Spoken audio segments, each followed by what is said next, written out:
Well, let's continue with my review series of The Mandalorian. I have, of course, seen this show several times, and now I'm doing one more review of the entire show in preparation of the Mandalorian and Grogu movie coming up. This is for episode 2, The Child. Last week I did my review for the first episode. If you missed that, I recommend you go back to it. There's a link in the description. It's on my channel. So anyway, let's just get into episode 2 now, because now that Din and Grogu have met one another, this episode, in a sense, could be considered kind of filler, because it is not Din getting back to the client and handing Grogu over. No, there are obstacles along the way to make sure that Din and Grogu bond, but I'm completely okay with that.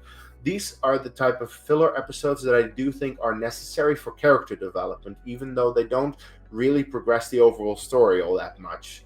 One of the examples is the very opening of the episode, where Din and Grogu get ambushed by fellow bounty hunters who are after Grogu as well.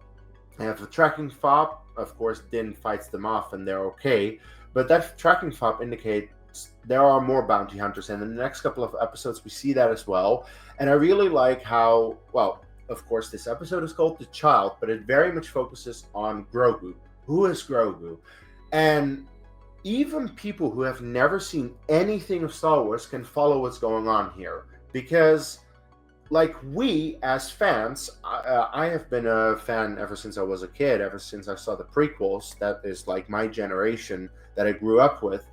We know Yoda. Yoda's species is very strong with the Force, at least in terms of what I know from Star Wars. I've seen Yoda, I've seen Yaddle, I've seen Master something, I forgot the name, in Knights of the Old Republic, but all of the ones that I've seen from their species have been extremely strong with the Force. So we as fans know that. But people who don't know that, they're literally being introduced to this baby Yoda, Grogu character, and they don't know exactly what's up with him, why he's so important. But the reason that he's being tracked by all these bounty hunters is because the Empire really needs him. He is the only one that the Empire knows of who has the Force and they can use for their, some would say, perverted experiments. So yeah, like we know that, of course, later in the show, they're going to try and clone him. They want to clone his DNA and use him to make Force-sensitive clones. It's something that actually only gets revealed later. Even us as fans, at this point, we don't exactly know what the plan is for the Empire. We just know the Empire wants someone who has the Force. And of course, later in the episode, we see the Force. But I think this episode does a very good job at introducing it to new fans, because over the past 6 years, this is also something that I can say now that I've had time to see what the Mandalorian did in terms of the fandom.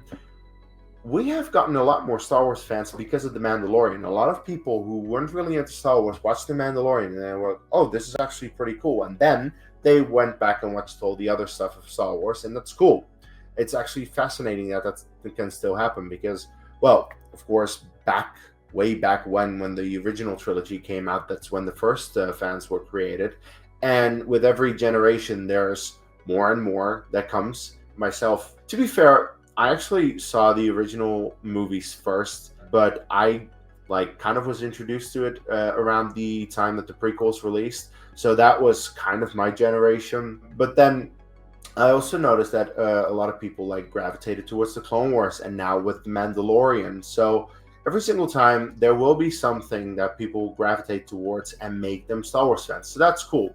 And I'm actually quite happy that, the Mandalorian was able to get new fans in. Anyway, so after Din fights off the bounty hunters in the opening scene, he gets wounded, and Grogu sees it and wants to help him out, and tries to do that several times, and Din every time just puts him back into his crib. But yeah, actually Grogu wants to force heal him, which is very nice of Grogu. Indicates to me that Grogu is definitely a Jedi. Sure, Din saved his life, but other than that, Grogu doesn't really have a reason to trust Din all that much. But Grogu just instinctively wants to do that for him, which is nice. And this is the bonding that I really appreciate about this episode. Despite the fact that the episode may feel a bit as filler-ish, it's still, I think, a very good episode for them to bond.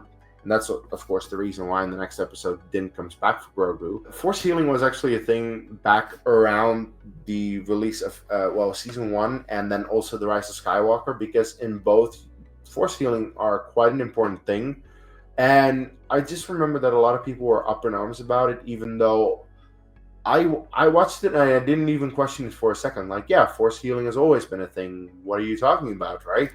So it made sense to me, and it was very cute for Grogu to do that. And I feel there's a little bit of a parallel in terms of like Din is hurt and needs some healing, and then the Razor Crest gets hurt and needs some healing. Because yeah, the Razor Crest is being completely stripped by Jawas. Din tries to go after it, but that kind of fails, and then he needs to go to Quill. But yeah, all of this is very much, I feel, done to just stall the episode a little bit more so that Din and Grogu get to do some bonding together throughout the episode. And that's fine. I just wish there was more of an episode. I'll get into the runtime at the end of my review. Believe me, it's coming. Quill is the guy who actually helps out and helps Din get to the Jawas. And when Din gets to the Jawas, it seems that Din is able to just speak Jawa. Believe me, this is going to come back in a future review, because I have the feeling that Din, in his lifetime, has spent a lot of time learning all kinds of languages, and I'm just questioning how much time he has to really do that. But anyway, so the Razor Crest is completely stripped of parts, and the Jawas will only give it back if Din gets them an egg. And then when they all start chanting egg in Jawa, to me, I'm not 100% sure. There are times that it sounds a bit different, but it sounds like suka. Now, as someone who until recently had a Ukrainian girlfriend, and also I've been around like Polish and Ukrainian people, suka is a very, very, very bad word in Eastern Europe. And I seriously wonder if they gave that any thought when they made up the word. So, I mean, it's a choice. It's a choice. You can definitely, come up with a word, and then it might be a very bad word in certain languages. But, you do you, I suppose. But the egg that Din needs to find is in some kind of lair, and well, the lair is of a creature that they call the Mudhorn, but to me, the Mudhorn reminds me a lot of the Reek in Attack of the Clones in the Geonosian arena. There have been people who have pointed out the similarities between the creatures. They might be like of the same type, same like kind of species. Was an interesting little nugget, but yeah, this Mudhorn is. It very much feels like your Cal Kestis, like Din is Cal Kestis, and you're fighting a giant creature in the Jedi Fallen Order Survivor games. That was a funny parallel as well. But yeah, Din gets his ass handed to him, and then, of course, the big moment we've all been waiting for, the moment that Grogu uses the Force. However, Grogu using the Force makes him extremely tired, and that indicates that Grogu, of course, at this point, is not very attuned to the Force. He's not very used to using it all that much, and that is something that I very much appreciate about the show in general, Grogu's character arc throughout. The way that he starts to deal with his past trauma of, whatever happened at the Jedi Temple when Order 66 broke out and what he needed to do. Of course, all of this will be later in the show, so I'm going to talk about that more. But this very much gives you an indication that Grogu is not very attuned to his powers, despite the fact that, of course, he has the Force. But yeah, he saves Din that way, yet again. Grogu very much being the Jedi by saving others, being very selfless about it, and, Din then gets the best of the Mudhorn and gets the egg, and he gets his part back. Yay, all good. He puts the Razor Crest back together. That takes a couple of days. Throughout all those days, Grogu sleeps and sleeps and sleeps. That is how tired the little guy is. Now, of course, not attuned, very little, but the fact that it takes Grogu until the very last scene when they're already flying away on the Razor Crest to get back to normal is like, okay, wow. Now, one thing that I do question a little bit is that Din should, I think, know about the Jedi. What we know from him is that he was, saved from the droid army by Mandalorians when he was a kid, which means that when he was a kid, the Jedi were still around because those droids exist in the Clone Wars. After the Clone Wars were done, no. So Din was saved when the Clone Wars were around. So when that all happened.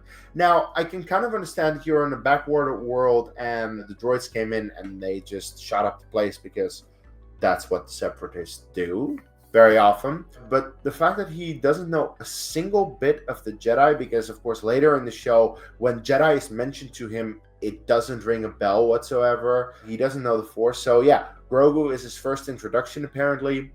I find that somewhat doubtful, especially considering that Din is very capable, knows all these languages, flies all around the galaxy, and still has not ever heard of Jedi or the Force.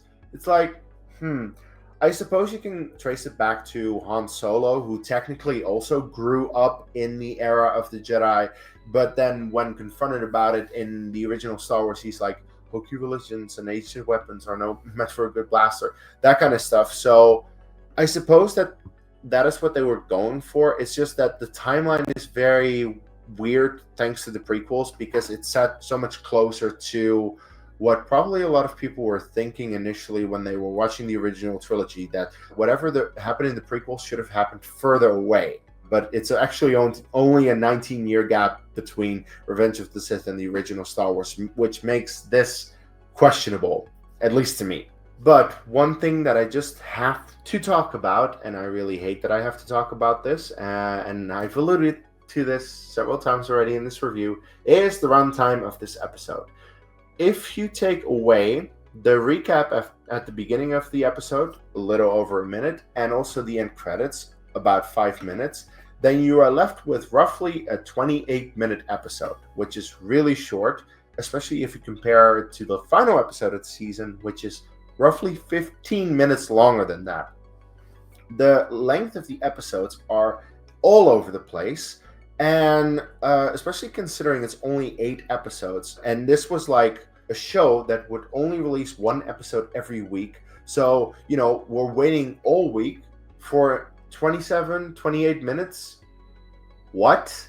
It feels like very cheap, and I very much feel like they could have done better. They could have done more with it. And if you actually calculate the total runtime of season 1 of The Mandalorian, you're under 5 hours. If I compare that to Andor, which actually has 12 episodes in both seasons, Andor is way longer. Andor is like 9 or 10 hours. Definitely way more substantial. If you compare it to like another show like Game of Thrones, season 1, the shortest episode in that season is 53 minutes. The longest one is an hour.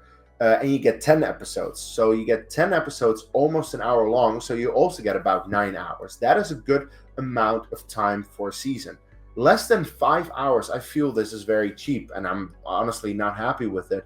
And the thing is, Disney has not really corrected it much with some of the other shows that also have a limited amount of episodes. Heck, there are some with less episodes, like Book of Boba Fett is only 7, Obi-Wan Kenobi is only 6, Ahsoka is 8, so that's at least something. The Mandalorian seasons 2 and 3, also 8 episodes, but also inconsistent runtimes where sometimes you can just have half an hour episodes, or you can have an hour-long episodes. Like some of the episodes in the show are twice as long as others, and it's like, how can you even have that? Why are you not consistent with your runtime? So yeah, I was not a fan of the fact that this episode was so short, and that I honestly felt, despite the fact that I did like it overall, and that the bonding between Din and Grogu very much came into play in this episode, I wanted more. I just wanted, can I get 10, 15 minutes more of an episode? Is that too much to ask? Come on. Despite my issues, I do like the episode. I do like the fact that, it's a Din and Grogu bonding episode, and, it's very much a case of shit happens because they get attacked, they get their part strips from the Razor Crest, they have to put the Razor Crest back together after they get the parts back, but that's only after he gets the egg, that kind of stuff. So yeah, it's a shit happens episode, but I like it, and that's pretty much all I have to say. I think, I wonder, what do you have to say about it? Did you like this episode? Do you have issues? Let me know any and all thoughts in the comments below. Please like the video if you like my review and you want to see more. And if you want to see more, subscribe to my channel, because I talk about Star Wars all the time. I most recently did a big Lego build, if you're interested in that. So yeah, subscribe to the channel for more of that. And I think that's pretty much it. So until next week, may the Force be with you.